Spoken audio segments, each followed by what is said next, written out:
Welcome, Dr. Rekha Chandrabose. It's a pleasure to have you here today. Dr. Chandrabose is from the University of California in San Diego. She's an associate professor in the Department of Anesthesia, and she is the founder of Women in Anesthesiology. Thank you for being here today. It's my pleasure. Thank you for inviting me. Can you please give us, for those of us who don't know you very well, a brief description about yourself? Sure. I am, as you said, an associate clinical professor at UC San Diego. I have been in San Diego since 2007. I did my residency at UC San Diego. Um, and in 2000 and I want to say 11 or 12, we started a local women's organization, Women in Anesthesiology, just a local group. And that was largely driven by the fact that we didn't really feel like we had a lot of mentorship or ability to find other women who were also interested in leadership and women in anesthesiology. And at that time at UCSD, we only had one full woman professor. And so it was hard to find people to look forward to. So we started our local group, which then became the larger group.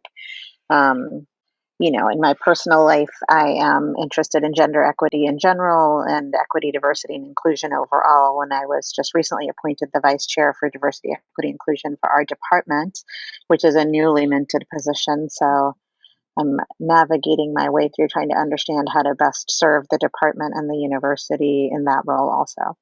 Amazing that you've actually started this organization, Women in Anesthesiology. You filled a void since you started this organization, and I know that you have a large interest in women's issues. How did you, when you first started, how did you merge those two? Like, what brought you to merge women's issues in anesthesia? I mean, one of the things that I think is hard when you're a academic anesthesiologist or an academic any type of physician is figuring out what really makes you excited and then making an academic career out of that. Mm-hmm. As a junior faculty member, before I really started all of this, I was getting offered some large, some small projects and opportunities, writing opportunities that were coming from all over the spectrum. And 90% of which really didn't light a fire in me. I was happy to do it so I could continue to promote, or unhappy to do it so I could continue to promote. I didn't enjoy it particularly, but felt sort of the pressure to be productive in some way. Mm-hmm. It wasn't until I started doing this work and realized that the gift of academics is that you don't always have to be doing clinical research to create intellectual value to the field. And I think I didn't really know that until we started Women in Anesthesiology and then began networking with other women who were creating academic work product around issues of gender equity, and then realizing I could use that, marry my actual interests with my academic requirements to propel my career forward. Mm-hmm. So I was lucky in that way, although it took several years for me to figure that out and really become a productive person in that way. And I think understanding your own interests is important. Yes, and this has come up several times that this theme of finding something that you're passionate with and trying to merge those interests with propelling your career forward in academia. Since we're talking about women in anesthesia, as you know, medical schools are 50-50 in terms of gender makeup. However, we don't see 50% women entering the field of anesthesia. Do you have any thoughts on why that might be? I don't know. I mean, I know that sounds crazy, but we've talked about this sort of at length. Mm-hmm. I think we must be doing a bad job recruiting women. I mean, I do think that when you are a woman going into anesthesiology and you look around, you don't see as many women in the OR as we would like. And that number hasn't budged much in the last 10 years either, which is very interesting. So it may be just that you don't visualize yourself doing it unless you see it. I would like to say that we just need to do much more intentional recruitment of women because I mean, we are still relatively difficult to match into, as a specialty. And so, for whatever reason, men in medical school think of anesthesia as a viable career, whereas women aren't necessarily. And I don't know if it's that we're doing a worse job recruiting women, if they're not seeing us, if they're not choosing the elective that allows them to get an idea of what our job even is. I mean, in my opinion, and I did 3 years of general surgery residency before I switched to anesthesiology, I don't think anybody knows what we do very well. For women who are interested in challenging some of the gender norms that prescribe them not going into the OR versus going into the OR, they don't think of anesthesiology as a way to do that. They think of surgery as their way to circumvent gender norms if they're interested in the OR. And because surgery is a core rotation at every medical school, they get really early exposure and really early recruitment. So I'm wondering if we just aren't making the effort that we need to make earlier on with medical students to show them that you can be in the OR, not be a surgeon, and be a woman and have a very successful career. I mean, honestly, I don't know if research has been done on this, because I certainly don't know what the answer is, Hmm. or we would have more. We would have seen some changes by now. So, Yeah, I agree with you. I think that at least from my own personal experience, I mean, I was exposed to anesthesia early, serendipitously through my yeah, family friends. But if I hadn't been exposed to anesthesia, I probably at my institution where I trained, where I went to medical school, it was an elective. So many people us didn't too. even choose it. So choose anesthesia. But I think that we probably do a poor job of extending our exposure earlier on and But that should be showing. for everyone, right? Like, why do we still have a drop off in women? I mean, I Mhm. could see how a smaller percentage of people just apply to anesthesiology as a career overall, but the disparity in the gender representation is a little bit of a puzzle to me. And I can only think that we are doing a poor job in recruiting women specifically, Right. because it has to be part of the question. And whether or not they experience, maybe they are coming to the OR as third and fourth years when they can, and they're experiencing bias in a different way.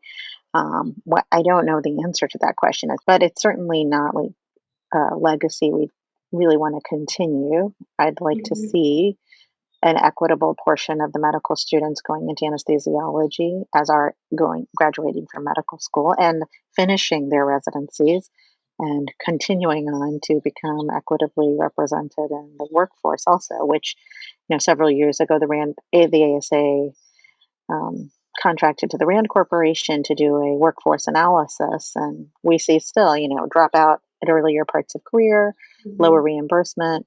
The model that women are using in order to be able to sustain some of their home work responsibilities sort of naturally led itself to less leadership opportunity and less pay for the same hour worked. And there remained a 7% gap that was unaccounted for, even when you took all of that into Mhm. pay gap. When you took all of that into account, I'm curious to know if we did that again 10 years from now, what we would find if there's still that disparity when other factors are controlled for. Yeah, it would be an interesting follow-up, especially with, as what you said, the political climate in the US and within our own medical organizations having, focus a little bit more on women in medicine. I think another question would also be if women are as happy in anesthesiology as men are. I ended up matching into general surgery because they were very happy, interestingly, even though they worked like crazy hours. I thought the women seemed happy. My original OHSU residency was 8 women and 2 men. Mhm. So the sense that it was doable and that you could build a career that um, dovetailed with whatever other goals in life you may have seemed real to me. And I'm not sure that women in anesthesiology feel that way. So it might be hard to recruit young women or medical student women to the subspecialty if you can't really earnestly say, this was a really great choice for me I think it could be a really great choice for you. Maybe it's that we're actually not very equitable and medical students aren't stupid, so they don't want to go into a field where they're not going to be treated equitably. I don't know, you know? We don't know yet, and you're right. We probably do need to put a little bit more work in research and in recruitment to target women and also minority groups or people of color, because that's also very lacking, which was, if you So walk around. underrepresented minorities are so doubly underrepresented in Mhm, anesthesiology. I mean, really, Black physicians in this country are underrepresented in medicine mhm, horribly. But especially in anesthesiology, we really see a kind of drop off that should be a huge red flag to us about what our cultural and institutional and social values are. It's a real uphill battle, I think, sometimes because people view equity as a challenge to their own ability to achieve whatever their goals are, financial and professional. Whereas, of course, in reality, increasing equity and inclusion actually just increases work product overall, and I think improves patient outcomes, which is mhm, fairly well established. And so, the, the it's almost a human impulse to think, if I support someone else, am I giving up something for myself? And that pushback against being able to support other people because you're scared, people are scared of their own personal loss or reluctant to give anything up. mhm, It's that facet of a false belief system that I'm hoping to adjust in my role as the DEI person in our department. That mhm, really, for real, the pie is not, it's not a pie, really. mhm, But that's a hard one to convince people of and really to bring the data to the forefront. mhm, mhm. It's unfortunate, and do more research and more focused recruitment, with women and people of color, because as you mentioned, it's very, very few of us that actually go into the medical profession anyway. And then, even less of us who are in anesthesia. People just need the opportunity to see themselves succeeding in medicine. That's a different thing, right? Where we're recruiting to get into medical school and nurturing and mentorship and training and opportunities Mhm. before we even get to the medical Right. school part. And then in medical school, I mean, it's a 50, 100 year long timeline. That's something I think that people just have to accept, that justice and equity and diversity um, and inclusion value systems and accountability takes really, actually a short window of time relative to how quickly things change, but it feels very long when you're in it. Mhm. So Thank you. It's wonderful advice. I appreciate your time and efforts, and um, I will look forward to talking to you again. thank you for having me. Thanks. Bye. Bye.